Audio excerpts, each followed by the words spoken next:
Good evening, everyone. I want to first make sure that you can hear me clearly. I can only see you, Bobby. Am I heard clearly across? Yeah.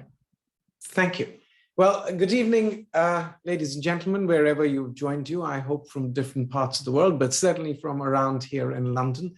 I'm Shitij Kapur. I'm the president and principal of King's College London, and I'm delighted to welcome you this evening's panel discussion on an issue I think that is of great salience for the sector and our community of students and staff. Our panel tonight will examine and debate the government's Higher Education Freedom of Speech Bill in the context of the latest findings from the Policy Institute's ongoing research program that is looking at freedom of speech and the culture wars. Now, King's is privileged that in the Policy Institute, we have one of the leading research hubs on this topic that is not just bringing its views and opinions, but real data to inform the debate. And that is what we're looking forward to this evening.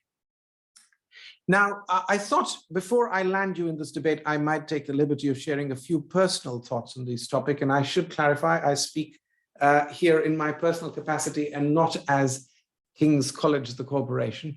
I think universities have to be about the free exchange of ideas and perspectives and the open-ended pursuit of knowledge and truth through rigorous inquiry. We will lose something fundamental if a chilling effect, as people call it, is allowed to take place either in the classroom or on the campus. And we have to be comfortable with the discussion of things that may be contentious, but are lawful. And the points that I would like to make are that freedom of speech and academic freedom are two different, though fundamentally important concepts. And at least in my reading of the bill, and particularly in the discussion around it, I think it unhelpfully conflates the two. I think freedom of speech is something that's guaranteed to you through law already. And that's what you see being expressed, at the Hyde Park corner. And we should have as much of it as is good for a Western liberal democracy.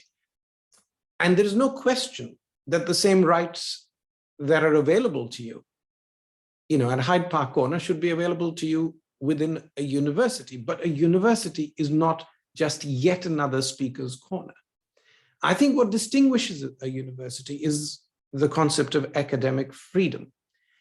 And to be very clear, it is not yet a very clearly defined concept, even though all people in universities hold it very dearly. But if you ask people to define exactly what academic freedom is, you'll see many definitions of it. And since it's not defined in law, it doesn't perhaps have a strict legal definition.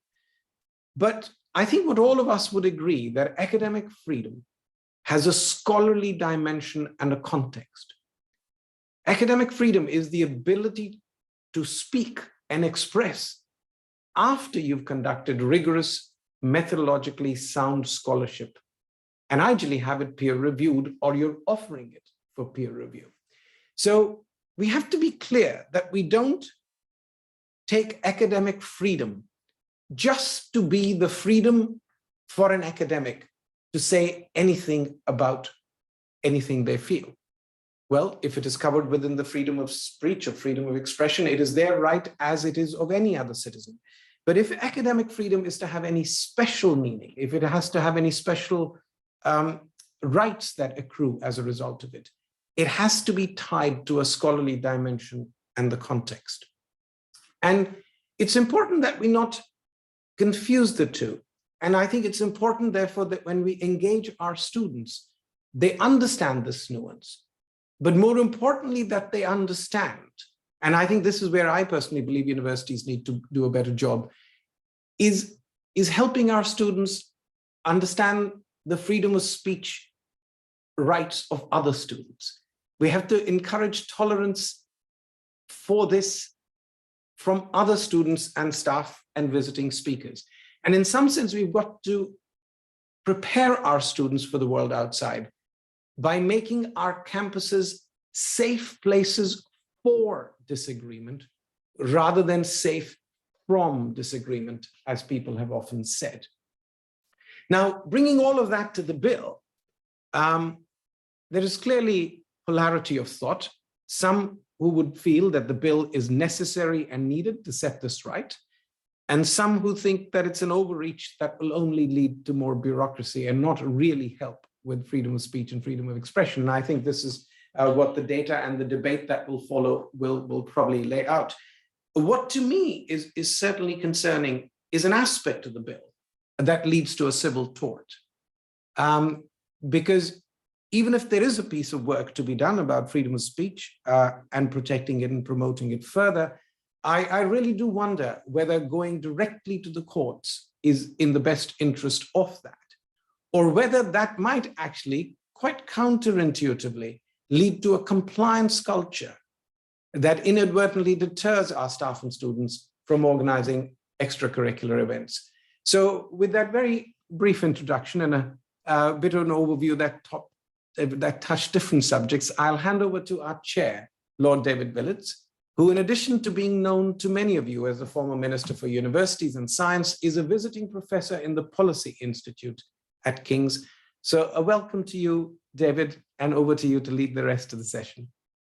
Well, thank you very much indeed, Shitij. And look, it's great to be having this discussion now. And of course, there are some big issues which we will be focusing on. And there's also an immediate policy question about the freedom of speech bill, which we now know will be coming back to the House of Lords. And I'm a member of the House of Lords. We'll be coming back to the House of Lords for detailed scrutiny at the end of October. A date has now been fixed. And I shamelessly, I'm going to take the opportunity of our discussions, if people do get into specific points on the bill, to draw on them and take up ideas for amendments and potential improvements to the bill. For me personally, in this debate, and I agree with a lot of what you've just heard from Shitij, I think there, in the answer to the exam questions, is there a problem? There are certainly egregious examples of things going wrong in universities. I don't know how many there are, but we know there certainly are some. How that happens, whether there's a pattern behind them, it may be that universities trying to balance the different legal obligations they have and endlessly having to make incredibly delicate decisions about, for example, an equality duty and the freedom of speech, maybe over-interpreting and occasionally misinterpreting the equality duty relative to freedom of speech. I agree very much with what Shitij just said, that we should think of universities as safe spaces for disagreement to be expressed. And I think that's one of the great things that universities can do, and which many of them already do. For the legislation itself, whether that is necessary, I do think that it brings with it considerable dangers. Bringing in academic freedom creates another tricky set of problems, and it's not at all clear that there is much that can be added there. And even if one does want a role for the Office for Students, it's not totally clear to me that we need this tort of civil litigation as well. And indeed, I've already tabled with Simon Stevens, Lord Stevens, an amendment to the bill that would remove the tort provisions. What we're going to do now is we'll first hear from Bobby Duffy, Professor Duffy, who runs the Policy Institute and has a long-standing interest in not just in public policy, but in public attitudes. And so he's going to begin with some fresh evidence on what attitudes are, especially amongst students. We're then going to hear comments from two experts. We're going to hear from Nicola Dandridge, now Professor Nicola Dandridge. Congratulations, Nicola, who's just become Professor of Higher Education Policy at the University of Bristol. Before that, of course, was the Chief Executive at the Office for Students and also the Chief Executive of Universities UK. And I have happy memories of working with Nicola when she was at UUK and I was Universities Minister. And then we'll also hear from Alison Scott Bowman. She is Professor of Society and Belief in the Center for Islamic Studies in the Near and Middle East Department of SOAS. And she has a long-standing research interest in issues around social justice and philosophy. So we'll hear from them. At any point, as you listen to the interventions, do start putting down your questions on the Q&A function for this Zoom event, and I will then try to steer us through some of the issues that emerge, and we will end an hour from now. So thank you all very much indeed for joining us. Bobby, over to you.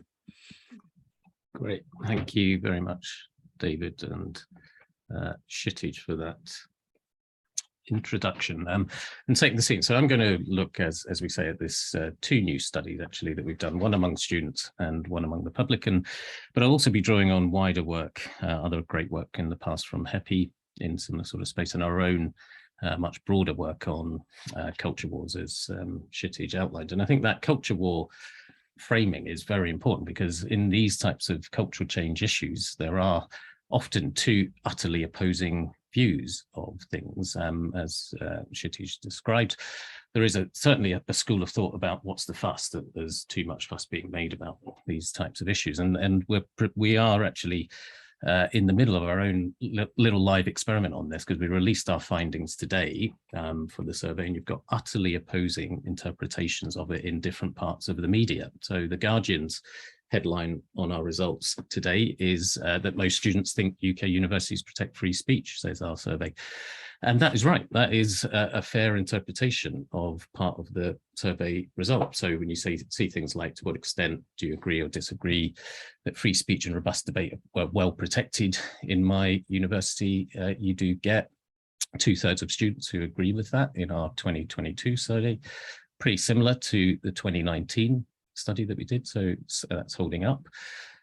Students also think that academics are free to express their views at their university. That looks a little bit softer than 2019, but there's no real change in disagreement with that between the studies. And 7 in 10 students thinking that debates and discussions in my university are civil, respecting the rights and dignity of others. So a pretty positive picture. And maybe more importantly, no real differences between different political perspectives in this. So Conservatives and Labour supporters are more or less the same. Leave supporters are actually slightly more likely than Remain supporters to agree with that free speech and robust debate being well protected point. So pretty positive picture. And that positive picture seems even more emphatic at a personal level. So when you ask people whether they agree or disagree about their own experience, that I am free to express my views at my university, you get 8 in 10 students agreeing with that in our latest survey. And that's, again, slightly softer than 2019, but not a big difference between it. And one of the benefits of looking at this issue more in the round and comparing with public opinion is you can look at whether what the public think about expressing their views in society more generally. And actually you've got a picture here where students feel more comfortable, more sure about expressing their views in their university than the public do about expressing their views in society, which is something you would hope to see, I would imagine. And again, no difference between different political preferences. Leave supporters, again, even slightly more likely to agree with this than Labour supporters on this particular measure. So no problem.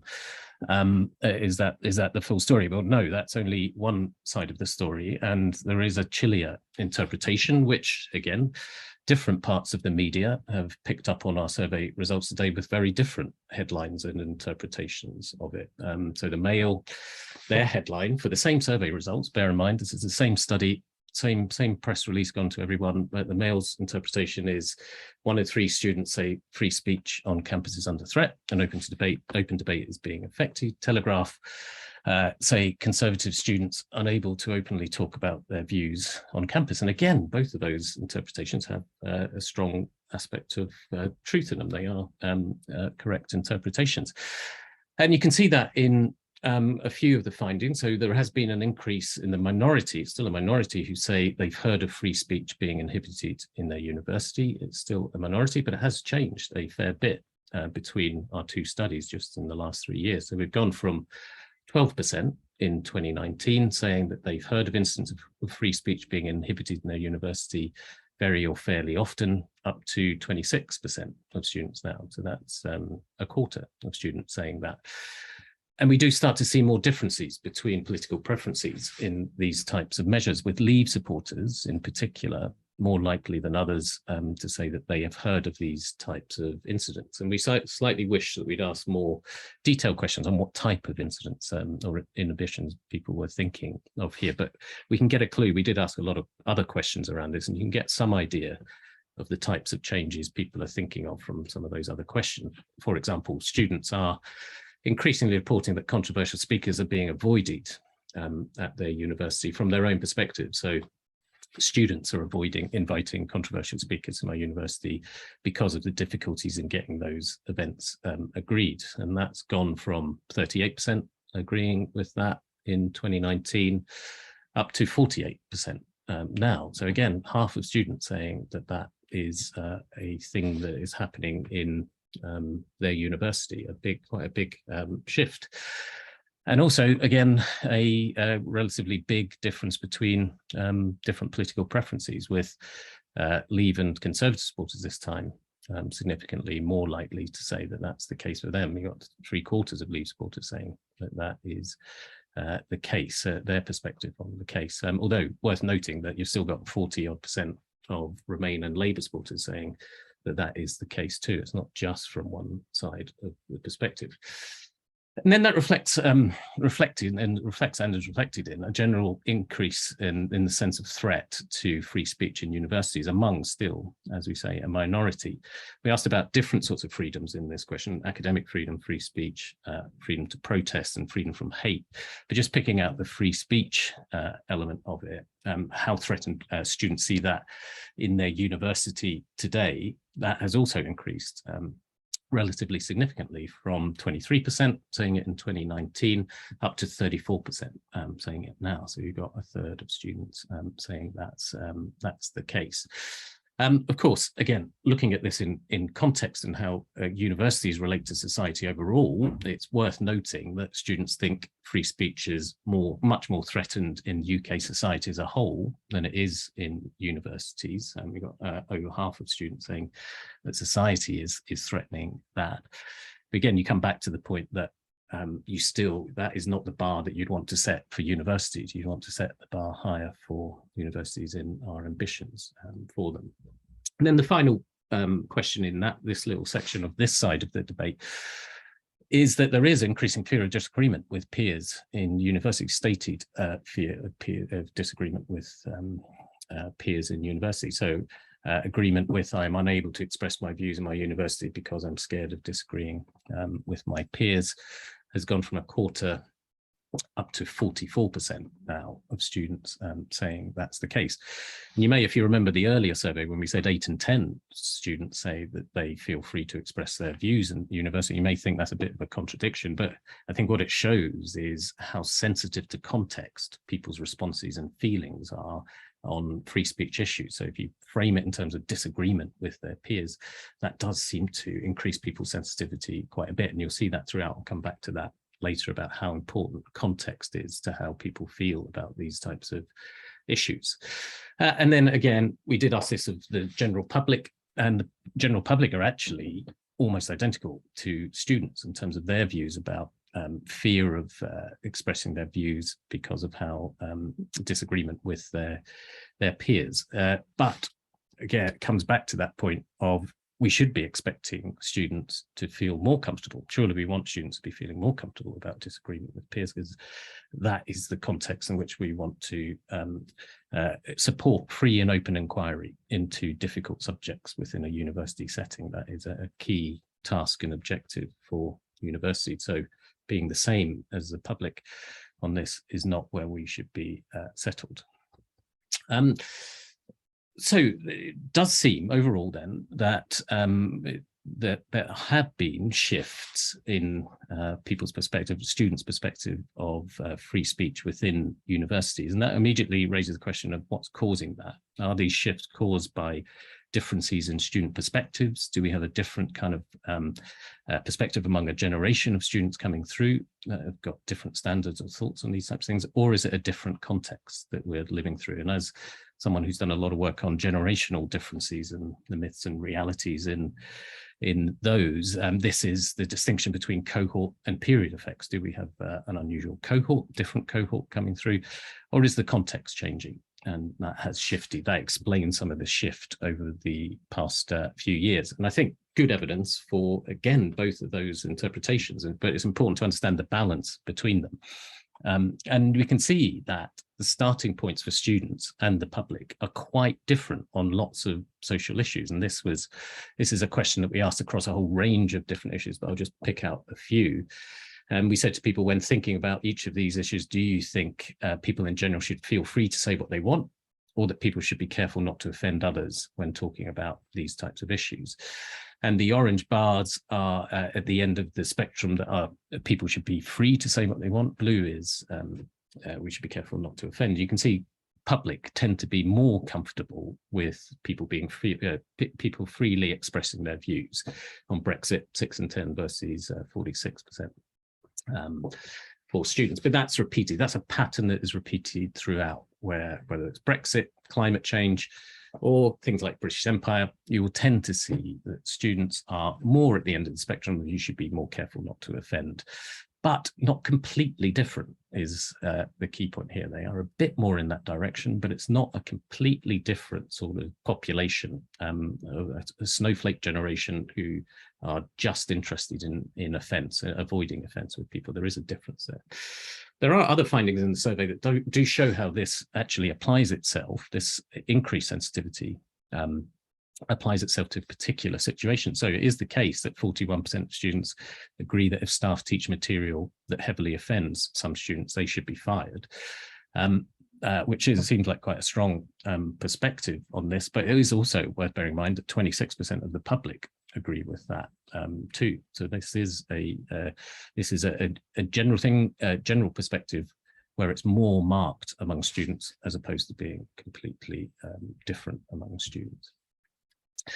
So there is a cohort effect there, and it is, but it's not the full explanation. And period effects do matter too, and the context. And we have to bear in mind when we're interpreting all of these types of results that the context has changed hugely and quickly on these types of cultural discussions. And we've done a whole series of studies on culture wars, trying to learn from patterns in the US and other countries, and from the theory and concepts from the US, but then also measurement in the UK, looking at opinions, but also the changing environment, particularly the media and political discussion environment. And just very simply, part of that is we counted articles mentioning different sorts of terms over a long period of time on culture war related terms. And this is the pattern for the use of the term cancel culture in UK newspapers over the past few years. So it just didn't exist as a term in 2017, and by 2021 there were 3,600 articles in UK newspapers that talked about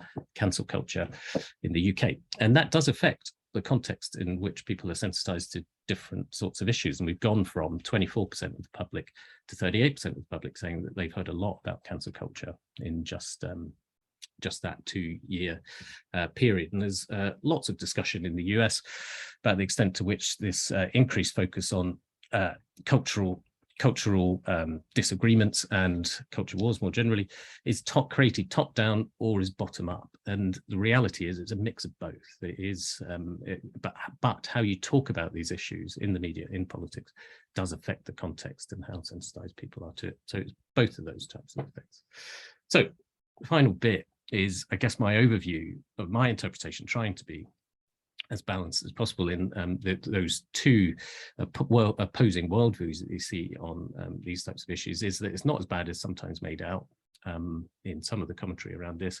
But even when you interpret in that wider context of changing cultural discussions, there are concerning shifts that we shouldn't ignore, that we can't ignore in universities. And maybe most importantly, we need to engage positively in that.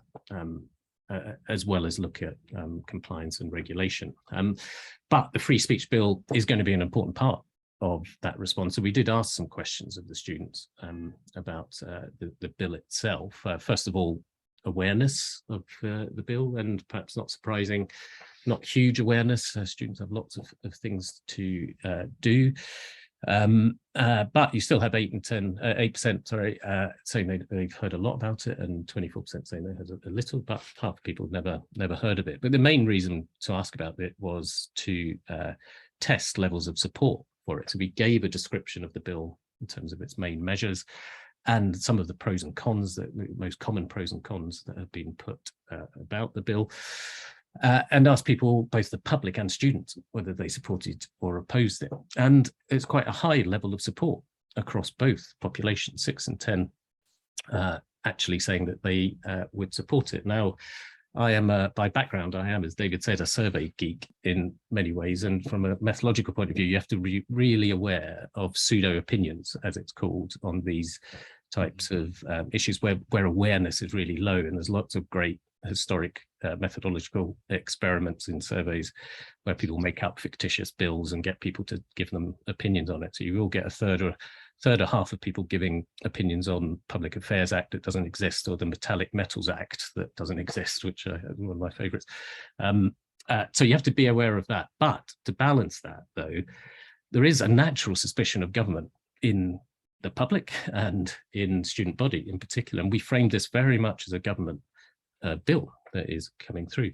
So you would expect that to have resulted in a negative reaction in many ways. So I think the sense that there is a support there, and support for the individual elements that we broke out for people, shows that this is something that has a general sense of support among the different populations. But of course, it's all going to be, and this will link into the discussion, I'm sure, that it's all the structure of the bill, content of the bill, and then its implementation are going to face some really tricky terrain, and I'm looking forward to the discussion around that.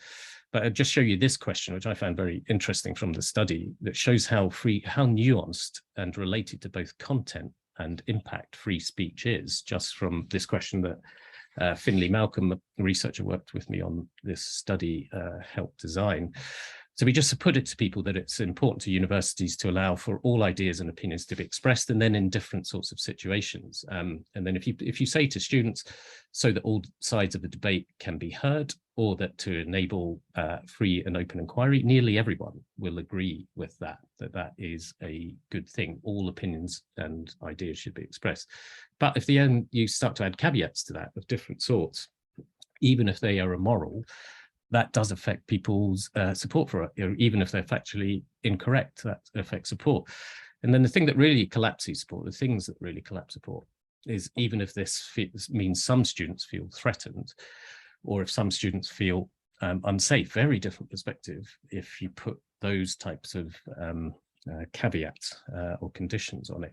And the gap that I've left in the middle is actually the offence point, even if this means some students being offended, which doesn't affect opinions and support for this nearly as much as those other things of threat and safety for students. So they're just worth emphasizing that this isn't all about students looking for and finding offense in things. It is much more that really tricky terrain around offense, threat, safety, abuse, harm, all of that kind of area, very intertwined and difficult to unpick, and need some sensitivity in how you approach it. So very final point for me is I think it is really worth emphasizing that it shouldn't just be about regulation in this. There is widespread support for a range of positive measures, and we're looking at what are some of the practical interventions you can take in that from a policy institute, but also colleagues at King's like Linda Woodhead, exploring different approaches to that in university settings, particularly around encouraging listening and sharing of views. And just to say, we tested a few very simple things in terms of levels of perceived effectiveness of this among the student body, and things like training for students and staff and how to listen actively even when they disagree. Campus-wide events of a different sort that aren't about debate and argument, but both about listening, and classroom discussion guidelines that encourage views to be shared. These very practical, simple interventions got a high level of support. And that is my final point, that it shouldn't all be about compliance. I think what the survey results show is that positive support is needed in this area because of some of the trends that we've seen. But we can also see, I think, that it's wanted. There is demand for this and interest in this from students and others. And part of our job here, I think, is to engage positively as universities, as policymakers, and as students in that, positively engaging with that challenge. Thank you. Thank you very much, Bobby. Very interesting evidence. I have to say, especially the student evidence, which confirms some of the evidence we've had from previous studies, such as those at HEPI, that if anything, students are rather more concerned about causing offence and being reticent in what they say for fear of upsetting their peers. But digging down into that in a very granular way, very interesting. And with substantial support for the bill. Kwasi Kwarteng would love to see that kind of support for policies he's embarking on. So the bill has got clearly quite wide-ranging support, and that's also relevant. And of course, for us in the House of Lords, it's also the case that it was in the Conservative Manifesto of 2019. So it has got that legitimacy, and whenever measures have been in a manifesto, the Lords it doesn't challenge the principle, but it is able to review, reform, and amend. So let's now have comments from our two panelists. Nicola Dandridge, now a professor, but of course, previously the chief executive of the Office for Students, which gets a very significant enhanced role in the legislation. And who knows, might be tempted to remark on that. But Nicola, what do you think of Bobby's research and wider observations on the bill? Thanks, David, and also thanks, Bobby. I thought those survey findings were completely fascinating and raised some really important issues. And I particularly agreed with your reflection on the need to recognise the nuance and sophistication of people's views, of students' views, and the importance of avoiding simplistic assumptions. And it seems to me that approach, that very positive approach, is essential if we want to end up in a sensible and better place than we are often at the moment in this sometimes fraught debate. On that point, I was also interested and reassured by the extent to which many of the survey findings confirm that in large part, students consider that both free speech and the need to avoid offence are important. And I think that goes to the point you were making about avoiding false polarities.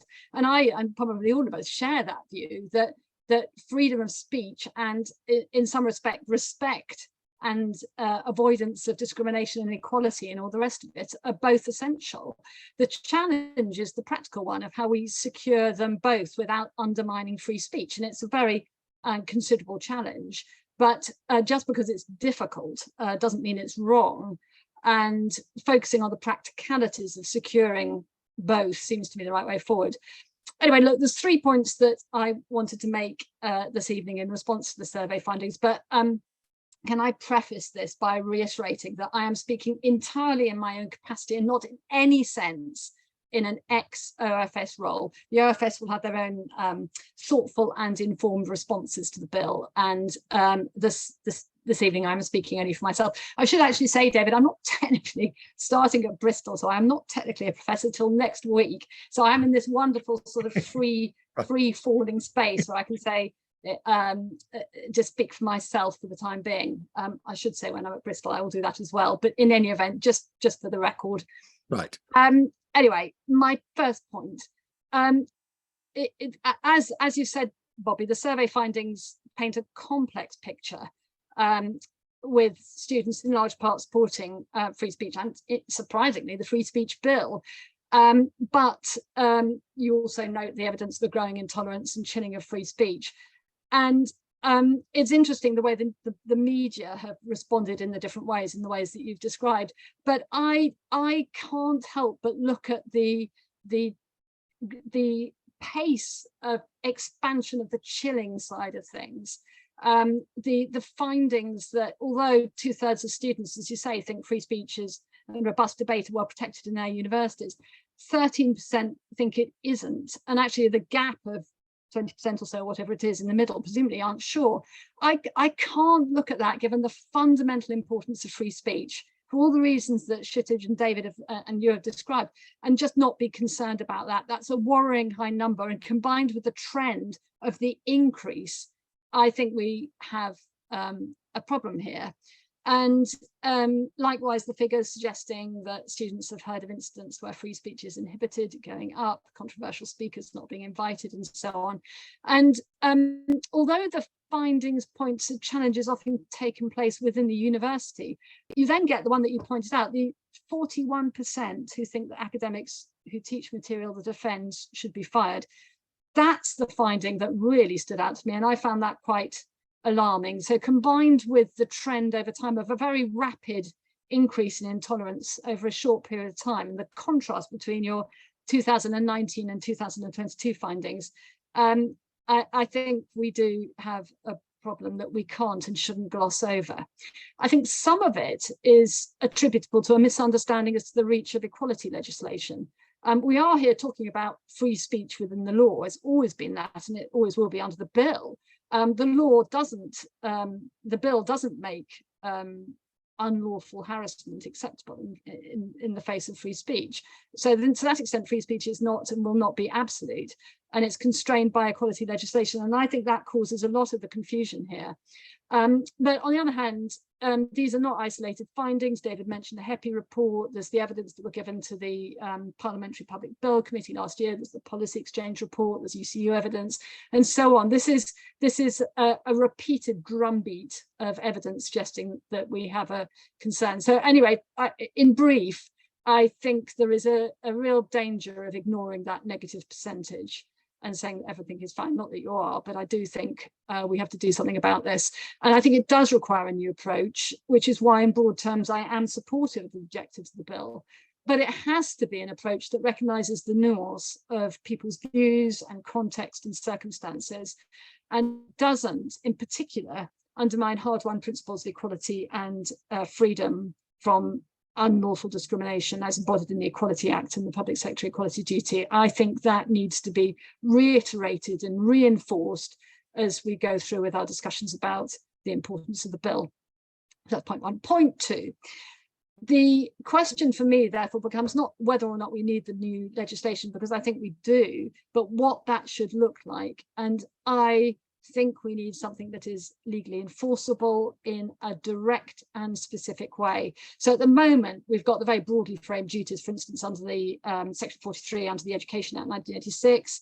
And then we have the public interest principles of the regulatory framework, which extend to academic freedom and free speech. And they certainly go some way, but they do not create easily enforceable rights, either by individuals affected or by the OFS as a regulator. And the new bill, I think rightly, not only provides really clear signalling as to the importance of free speech, but also creates new enforcement rights. And to that extent, it parallels the equality legislation. And we know from the way that the equality legislation has worked out that it's through, if not actual enforcement, the potential of enforcement that rights are upheld. Having said all that, I agree with David that the current formulation of the bill, which creates both a complaints route to the OFS and a new civil tort, I think that's bureaucratic and unnecessarily heavy-handed.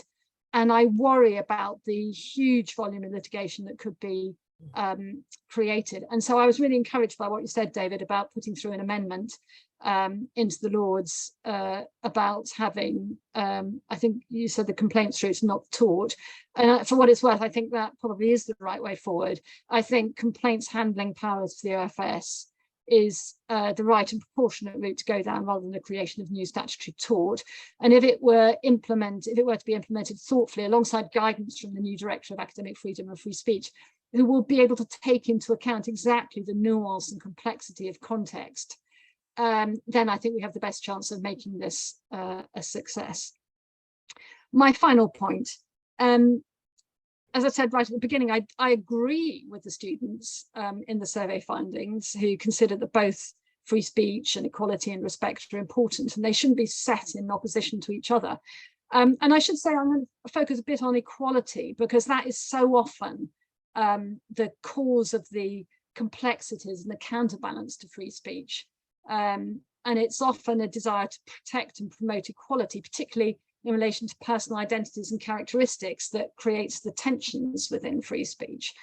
And although I emphatically believe that free speech within the law should not go further than that, and there shouldn't be further exemptions, I think you get into a whole pile of problems if you start creating additional exemptions.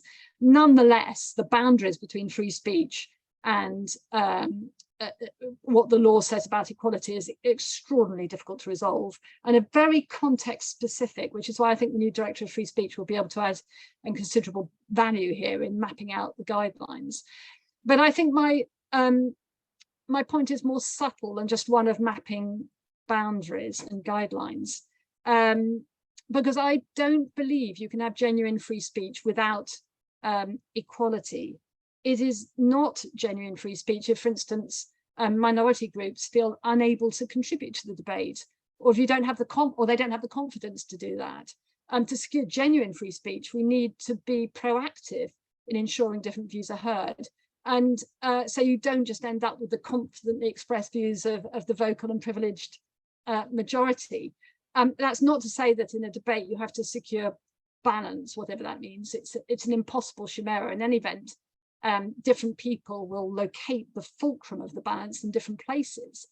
But if you believe in free speech, as we do, and as students clearly do too, you have to think about whether all voices are being heard, which is where the question of the relationship between free speech and equality arises. And it's where the challenge arises, because actually this is difficult stuff in practice. I should add, actually, it's a challenge that Alison has explored in her fantastically insightful book, Freedom of Speech on Universities. And if you haven't read it, you should. And I'm really looking forward to hear what Alison's got to say on this. But anyway, I want to finish with an example. And just for a change, I wanted to finish from an example from the art world and not from higher education. I went to a fantastic exhibition, an art exhibition last month by a remarkable American artist, contemporary, called Howardina Pindell. She is a Black American artist. She defines herself in those terms, and she is unflinching about issues of race and slavery, and always has been. And in a video interview that forms part of the exhibition, she speaks about artists of color, herself included, who were not getting selected to show in galleries and museums in the 1970s. And she describes that as effectively being censorship, even though that wasn't the word that was used then. And she is right. It wasn't deliberate censorship, and it wasn't called that. But her point was that by an absence of proactive decision-making by those galleries and museums about equality, it effectively amounted to censorship. And if we don't go down the same route of being proactive on equality, then we will end up achieving the opposite of what we want to secure. So this is an old argument, but I thought she put it really well by describing that lack of selection, proactive selection, as amounting to censorship. And I think she's right.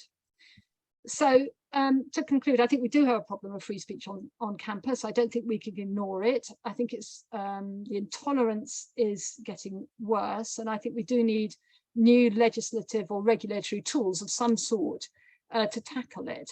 But we do have to craft a solution that is proportionate, and we mustn't let the pendulum swing too far away from principles of equality. Otherwise, I think we'll simply fail to secure the free speech that we all want, which is why actually I think students are ultimately right in wanting to push both. We need both. And going back to where you started, Bobby, and the comments about your research, I think we need to be really cautious about creating false polarities. And I was really encouraged by what you said about the proactive action that King's is taking to supplement a legislative response, because I think that's exactly the way you can secure that nuance that we need if we're going to get this agenda right. Thank you very much, Nicola, soon to be professor, and very interesting observations, and including at the end, touching on an issue that comes up in the Q&A already about people as bearer of ideas, and to what extent we're talking about simply ideas, and to what extent we're talking about people and types of people and what they express. And I think we'll come back to that. But first, let us hear from Professor Scott Bowman. You have written on this, and we would really appreciate your observations on the debate now. Thank you very much, and thank you for the invitation. It's lovely to be here. I completely fascinated, as Nicola was, by Bobby's findings. I do think there is a very clear signal in that data that we urgently need a different narrative. As I sit here talking to you this evening, there's a spider outside my window working strenuously on its web. That spider is entitled to its life, but I sometimes feel that we're trapped in a web of the free speech debate, which I think is actually choking free speech, not Bobby's work, but the work which implies that, as you said, Nicola, everything is a binary. Now, this is the way we tend to think as humans, have a left hand, have a right hand. We tend to think in binaries, but that has been hijacked by perhaps right-wing populism and possibly left-wing populism to imply that everything can be split one way or the other. And I think that the problem which students are experiencing, I'm going to focus more on students than staff or the public. I think the problem which students are facing is that they desire a piece of legislation which will resolve this tension. And this is not going to happen, even if the free speech bill were more mellow and more balanced than it is. We have to actually be responsible for our own behavior. And so I want to talk, if I may, just for a few minutes about how we could develop a different narrative which would facilitate students feeling that they are able to honor, as Bobby established very clearly, they're able to honor the need to speak freely, but also to honor the safety of fellow students of color, for example, or fellow students who have different views from their own. So about 2 years ago, I decided that I would take action on this. And I've set up a system for facilitating contact between academics and parliamentarians, because there's a little bit of a standoff between the two. There's a little bit of mutual suspicion, perhaps. Academics and parliamentarians tend not to relate to each other particularly well. So this is an aspect of, as Lord Willits said, an aspect of trying to meet the needs of academic freedom. But it's also my attempt to make it possible for universities to be braver than they have been in the past 5 years or so. Social media has made it very difficult for universities to feel that they can facilitate free speech. And by creating a network of contacts between Westminster and the university sector, I hope that over time that will be facilitated. So, for example, my small research team know a lot about the free speech bill and are fully aware of its difficulties. And we have sent that out. I can show you what it looks like. We send out these one-page briefings electronically to all MPs and all peers, and they're always written by experts. So this is a way of not saying legislation must sort out our problems. It's a way of saying we need to act, we need to take action, we need to be actively involved in a field which may be alien to us initially. I mean, when we started the project 2 years ago, we had no idea what the democratic processes are by which you can talk to an MP, possibly ask a question of a minister, possibly facilitate an early day motion. These are things which are there, readily available to us as citizens, but we didn't know they were there. We just thought we'd have a look-see and see what we could achieve. Now that has also led me to now establish an all-party parliamentary group. I mean, I've done it, obviously, it's not me who's established it, it's done by a group of MPs across the parties. But this will lead, I hope, to, again, a refiguration, a rethinking of the narrative about free speech. Because if we take action to try and facilitate conversations with people who may think differently from us, then we're able to take full responsibility for the fact that, in my view, we should use language responsibly. We should be actively concerned not to cause harm, but we should also be confident about speaking truth to power. And these are very difficult balances, which the university sector at the moment is feeling very nervous about. I think, as I said earlier on, social media plays a role. we've seen, as Lord Willits mentioned, some egregious examples where staff or students have had a media storm launched upon them, and some of them have lost their jobs, some of them have difficulties with promotion. None of this should have happened. It wouldn't need to have happened if there had been proper conversations. So the other aspect of my work, which I think resonates very strongly with Bobby's findings, is to answer this question: how can you have a conversation which is civil and responsible with people who don't agree with you? And so I'm going right back, as a philosopher, I'm going right back to the pragmatist philosophers of America, John Dewey, Jane Addams, and considering what happens if you believe that by bringing individuals together into a group, they can become a power, a force. They may not all agree with each other. Sometimes there may be a sacrifice necessary in order to facilitate outcomes which will lead to actions. But this, I think, is what universities used to facilitate and used to be confident about. And more recently, this has become a very, very vexed issue where staff and students feel concerned that they may not be safe in speaking their mind. So it's called a community of inquiry. This is a way in which you have to negotiate. Now, there'll be people in the audience perhaps thinking, this is manipulative. I'm talking about a group of people getting together who may not know each other, they may not know each other's views, and negotiating the parameters of being able to talk about a difficult conversation, a difficult topic. This does necessitate saying that there is no such thing as free speech. Stanley Fish, the American public intellectual, has written a very challenging book, long title. The title is "There is no such thing as free speech," and it's a good thing too. I won't say it, I won't try and do it in an American accent.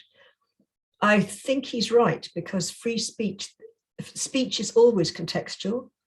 It may need to be challenged, and it is also relative. There is very difficult for anything we say to be fully absolute. But the other thing, which I'll quote to you, if I may, from Stanley Fish, which I do have issues with, is his comment that academics shouldn't worry about this kind of stuff. They should, and quote, get on with their academic knitting. Now, I don't think that's a sexist comment, but it is a comment which says universities should not engage with politics. So here I would draw in George Orwell and argue that actually it is absolutely vital for us to accept that everything's political. And not talking about party politics, we're talking about the fact that we all have ideological assertions, we all have beliefs, and we all have utopian hopes of how the world could improve. So in sum, I'm a little bit aware of the time because I know that you want to throw the floor open to questions. I would argue, I'm very happy to talk about this later, there's a lot wrong with the bill, which, you know, we've disseminated this written by experts to all MPs and all peers, and we'll do so again. And I think it's also fair to say that, in summary, I would argue that the argument, the libertarian argument about the marketplace of ideas and free speech being absolutely vital to a liberal democracy, this is dangerous in the sense that it's also entering, and has for some time, it's been entering other pieces of legislation. So, for example, the data protection law removes the safety of privacy from people. It would possibly deprive the UK of £1 to £2 billion worth of trade if the data protection law goes through, because it's depriving us of our power to protect ourselves if we see necessary to do so electronically. So my concluding point is that the free speech mantra, that free speech is ultimately vital for a liberal democracy, is also being used in other ways which will damage our country and each of us as individual citizens. It's much more than just a row with the university sector. Thank you very much indeed, Alison. Very interesting. And there's some deep questions you've raised, and indeed Nicola have raised, But what I want to do, as we've also have this new evidence, this fascinating new data, I'm going to begin with 2 or 3 of the questions, which are really just to clarify points in Bobby's findings. So these are for you, Bobby, and then I will move on to our panelists. But there's 3 just specific ones. One is what you think of the National Student Survey question and what the evidence is from this. During your studies, how free did you feel to express your ideas, opinions and beliefs, all based on this idea of how much freedom you had, any observations you had on that. Then there was also a question on a sort of a rather interesting point on just the findings, whether COVID-19 and the shift to much more online interaction. And we know that online discourse, it can be particularly prone to polarizing with abuse and harassment, whether you think the second survey with a lot of online education will have affected the findings. And then I think then there's also this question, just finding to what extent you actually think what with this is a period effect, which is being determined above all by media coverage, really following on from what Alison was just saying. So are we just, have we now got into a self-reinforcing system where the media write about it? And so people say they're more worried and people say they're more worried, so the media focus on it more. Any quick observations on those 3 questions that have been tabled would really helpful. Yeah, great questions. And yes, just quickly on the NSS one. Yes, I think it's a good question. It's well designed. It will come up against the challenge of any of these sorts of questions that our study shows, is that there's many dimensions and caveats and conditions on these things. So having one single measure will give you one perspective on it, but you can see we get very varying results depending on the very precise context that you put each of those questions in. But having a stable measure that you can track over time is really, really important, as we've seen, and Nicola's points, really important in that we're looking for change here, signals of change, and that NSS question will be a good signal of change. Second question about the online environment. Yeah, that's a really good point. I mean, it's a broader point that relates to our culture war work, where and kind of links into that third question, because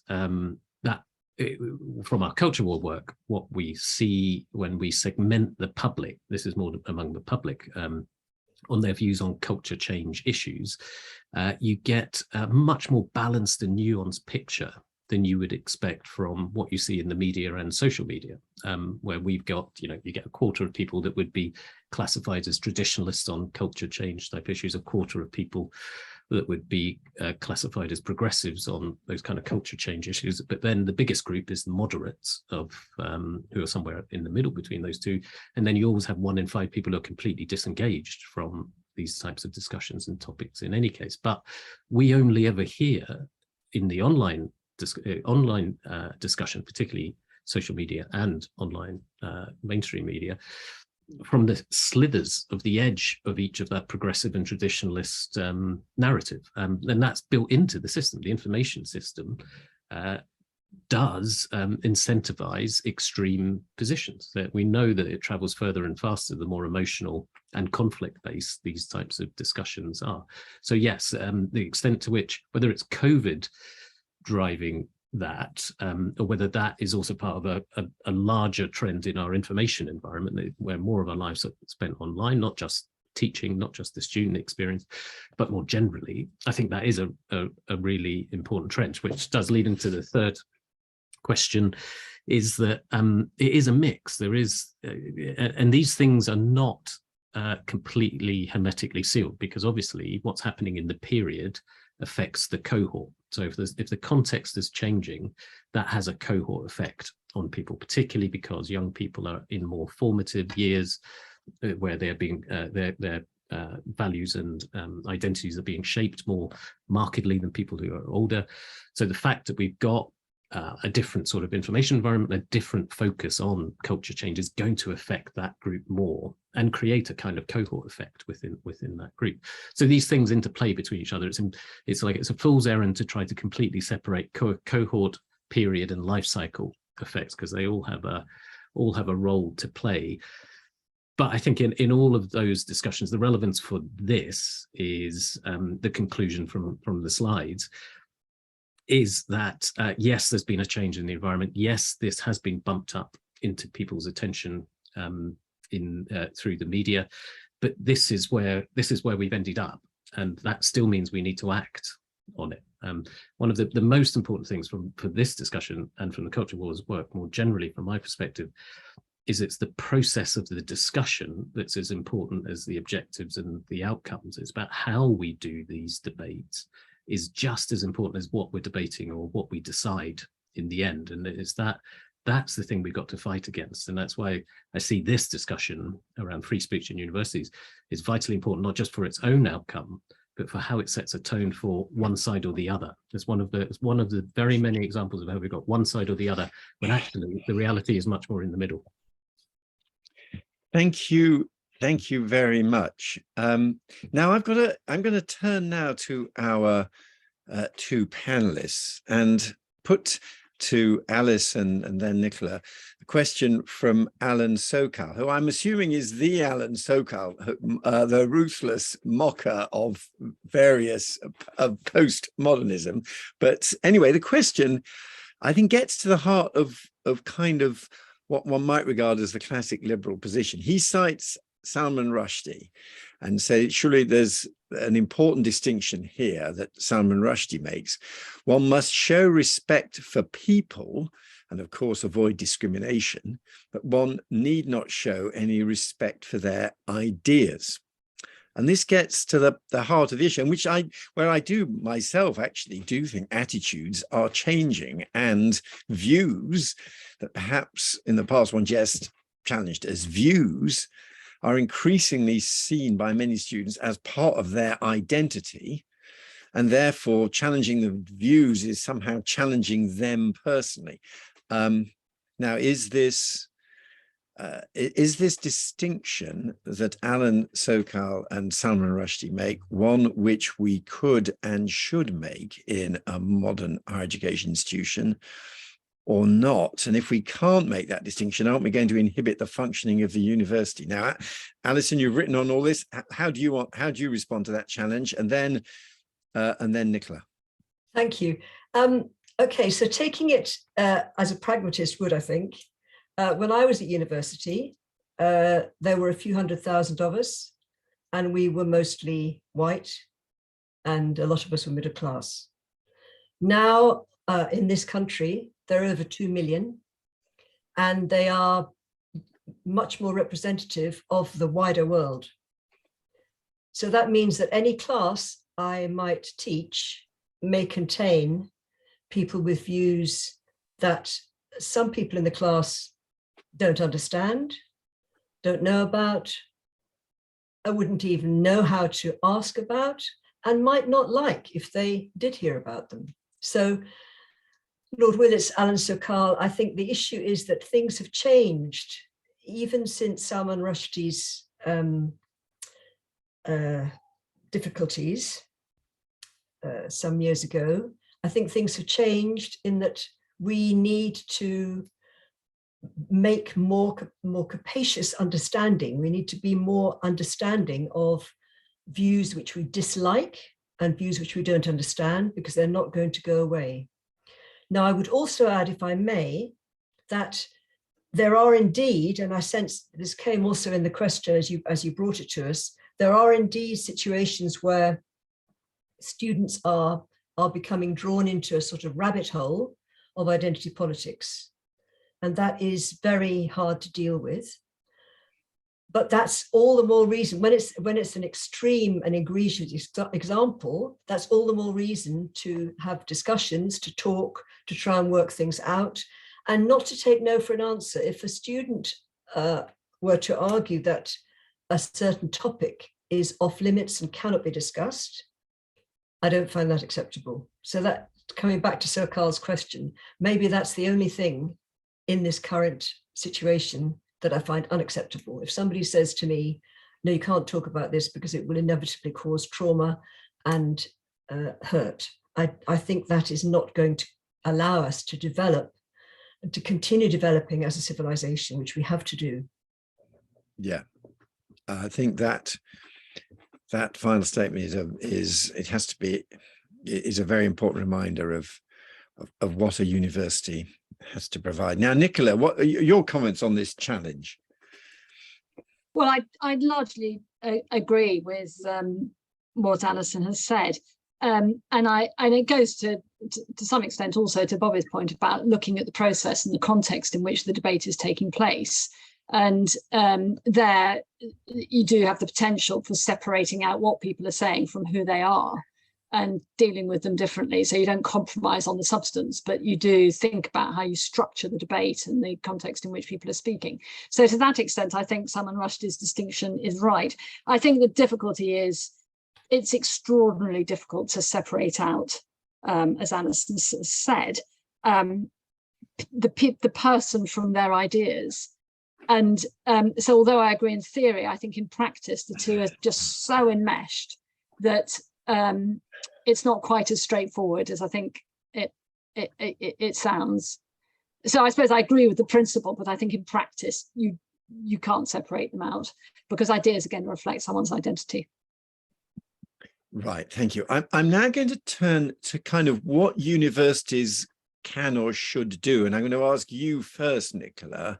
And it really follows from where we started with Shitij, because there's a lot going on. And one question is whether this university or others will adopt the Chicago principles. Of course, the Chicago principles are quite broadly drawn. They don't necessarily help with all the kind of real world tricky issues. But I think Nicola, your view on the Chicago principles was good. And also kind of, we've heard a bit already from Alison about communities of inquiry, but if you're running a university, what are the kind of things that you can do when you are facing these issues? So to create a space for freedom of expression of a range of views. Do you have any practical advice to vice chancellors wrestling with this at the moment?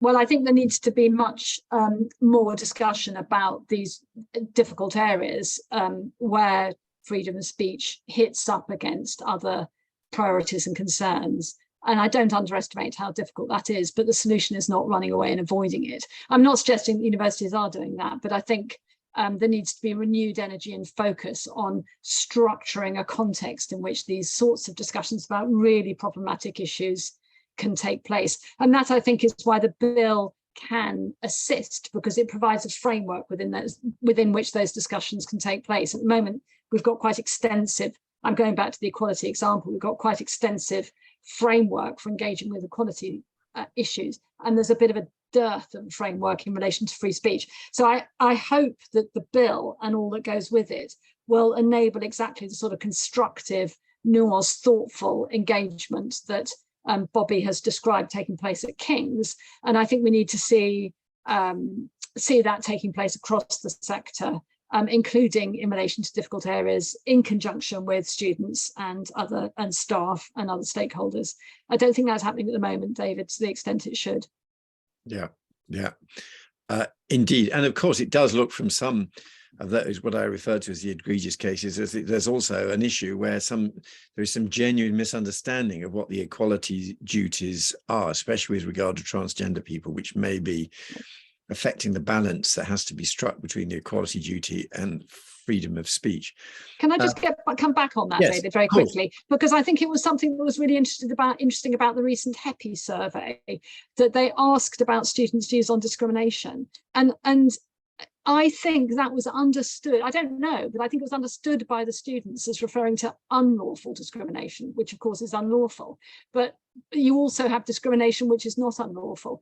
And I think there's so much confusion in this area that I think we need to be crystal clear about the terms here if we have those sorts of debates, particularly in relation to equality.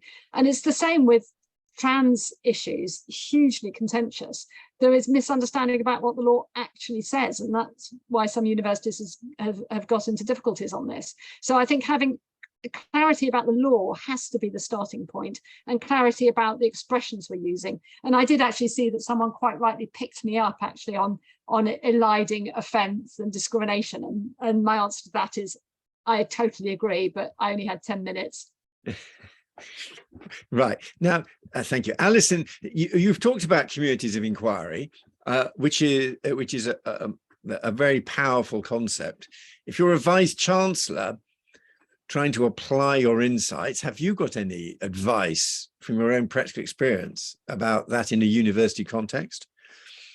Sure. So I want to thank Nicola for giving my 2021 book a push. That's great. In that book, my co-author and I, Simon Perfect, we set out a 4-part model, which I think every vice-chancellor should at least think about, which is that student unions, for example, could become a little bit more deliberate in the level of openness that they allow in certain discussions. So if there is a controversial topic, then I would, for example, recommend what we call a guarded liberal approach, so that there is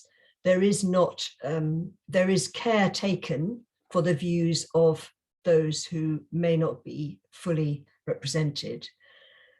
The liberal approach has been brilliant, but we have such a wide society now that liberal ideas that we're all going to agree with each other more or less, this is no longer tenable. But the liberal is still a key way to have open discussion. The guarded liberal is more careful.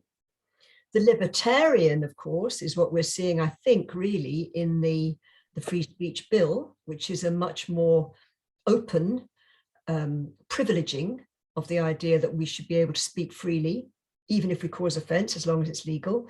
And then, of course, that leads to no platforming. So on that line of 4, no platforming at one end, guarded liberal at the other, you've got 4 models, which I would suggest every vice-chancellor could at least discuss with the student union, because this would facilitate what Bobby has picked up on so beautifully in his work, which is that students are aware that they're not able to invite certain speakers.